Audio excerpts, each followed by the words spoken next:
కోతలు, yellow media రాతలు. Flop సినిమాకు ప్రచారం ఎక్కువ, ఓడిపోయే పార్టీకి డైలాగులు ఎక్కువ. ఈ నానుడి ఇప్పుడు ఆంధ్రప్రదేశ్లో కనిపిస్తోంది. సీఎం వైఎస్ జగన్మోహన్ రెడ్డిని రాజకీయంగా ఎదుర్కోలేమని అర్థమైన టీడీపీ, జనసేన కూటమి ఇప్పుడు తప్పుడు ప్రచారాలు, ఉత్తుత్తి హైప్లను నమ్ముకుని ముందుకు వెళ్తోంది. అభివృద్ధి సంక్షేమ పథకాలతో పాటు అశేషమైన కార్యకర్తలతో దూసుకుపోతున్న జగన్ను ఎదుర్కోవడం అసాధ్యమని ఇప్పటికే కూటమికి అర్థమైంది. దీంతో తమ భవిష్యత్ కళ్ల ముందు కదలాడుతుండగా చంద్రబాబు తన అసలు కుట్రలను బయటకు తీశారు.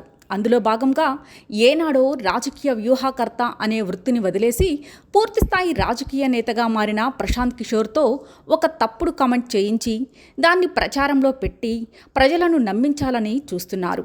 చంద్రబాబు మళ్ళీ గెలుస్తాడని ప్రశాంత్ కిషోర్ ఎక్కడా ఒక్క ముక్క కూడా చెప్పకపోయినా తన ఎల్లో మీడియాలో మాత్రం ప్రచారం చేసుకుంటున్నారు. కానీ జగన్ ముందు వీళ్ళంతా దిగదుడిపే అని ప్రజలు నమ్ముతుండడమే కాకుండా మళ్ళీ వచ్చేది జగనే అని, ఎవరిని చెప్పినా జగన్ గెలుపును ఆపలేరని ప్రజలు అంటున్నారు.